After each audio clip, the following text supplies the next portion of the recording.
Salam pemirsa, salam IT News. Jumpa lagi di channel IT News di program berita kami. Hari ini kami akan sajikan berita pada tanggal 26 Februari.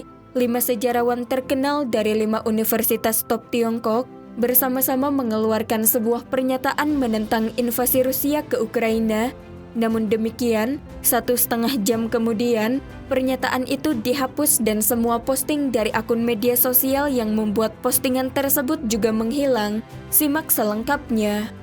Beberapa hari terakhir, lebih banyak cendekiawan Tiongkok telah memposting ulang komitmen yang dibuat oleh rezim Tiongkok ke Ukraina selama beberapa tahun terakhir, di mana Beijing berjanji untuk melindungi Kiev. Pasalnya, Ukraina telah mendukung Belt and Road milik Beijing dan proyek-proyek lain yang diluncurkan rezim Tiongkok di masyarakat dunia.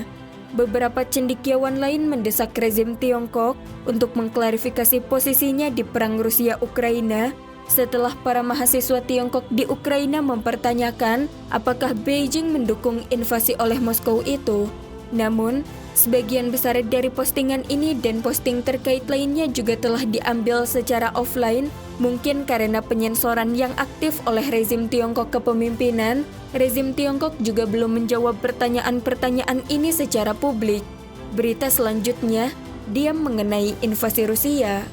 Pada 25 Februari saat konferensi pers harian di Beijing, juru bicara untuk Kementerian Luar Negeri Tiongkok Wang Wenbin ditanya berulang kali mengenai sikap Beijing terhadap invasi Rusia ke Ukraina.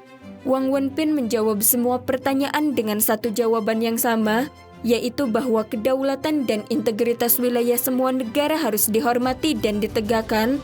Ia menolak untuk mengakui bahwa konflik saat ini dipicu oleh invasi Rusia. Ia juga tidak memberikan kata-kata dukungan untuk Ukraina. Ia tidak mengkritik tindakan Rusia atau mengatakan bahwa Tiongkok sedang mempertimbangkan kemungkinan memberikan sanksi. Pada tanggal 26 Februari, Kedutaan Besar Tiongkok di Ukraina memperingatkan semua warga negara Tiongkok yang berada di Ukraina untuk tinggal di rumah.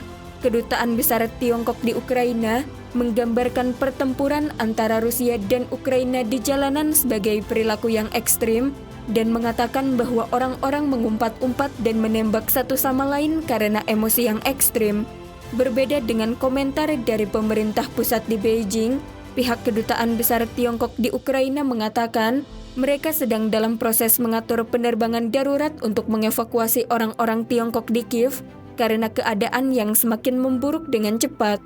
2 hari sebelumnya, Kedutaan Besar Tiongkok di Ukraina menyatakan kepada orang-orang Tiongkok di Ukraina bahwa mereka memegang bendera Tiongkok saat mengendarai mobil mereka, mengklaim bahwa para tentara tidak akan menyerang jika mereka memperlihatkan bendera Tiongkok.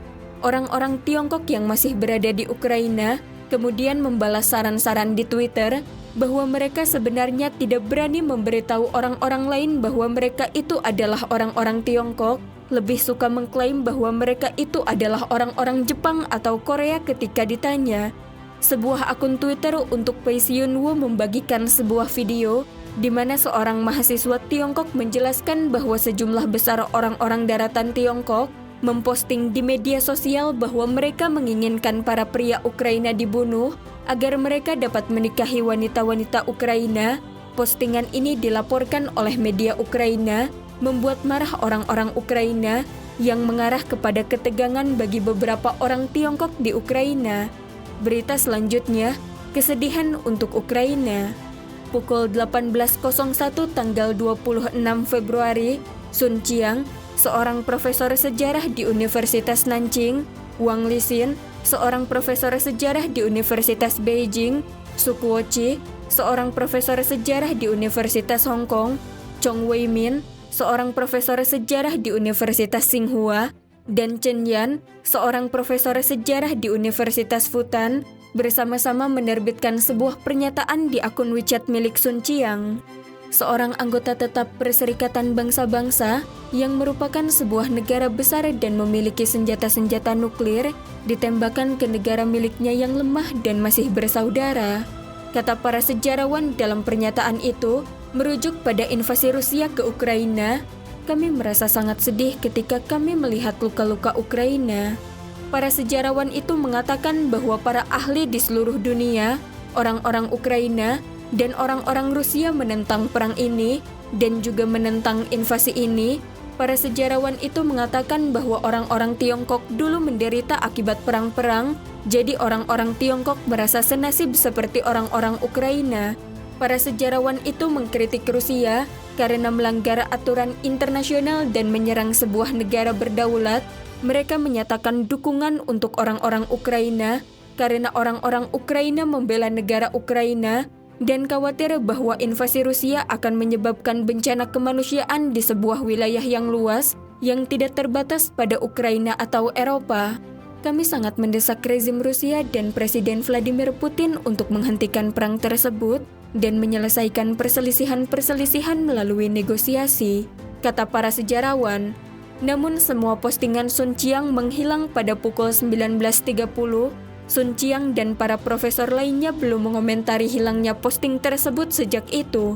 Di platform media sosial Tiongkok Weibo, hampir semua postingan yang berkaitan dengan perang Rusia-Ukraina pada tanggal 26 Februari yang menunjukkan dukungan untuk Rusia, hanya dengan beberapa postingan dari orang-orang Rusia yang memprotes di jalan-jalan menentang invasi tersebut.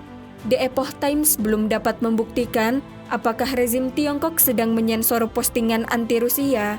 Pada tanggal 26 Februari, Reuters mengutip seorang diplomat barat di Beijing yang mengatakan, reaksi pertama rezim Tiongkok yang menyangkal adanya sebuah invasi adalah mengejutkan bagi kami.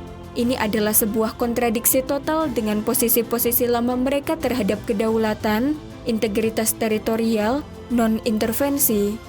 Diplomat tersebut menolak disebutkan namanya karena sensitivitas masalah ini, menurut Reuters. Sekian IT News hari ini. Terima kasih telah menonton dan silahkan subscribe channel ini dan bagikan ke teman-teman Anda. Jika Anda memiliki opini, silahkan beri komentar di bawah ini. Sampai jumpa.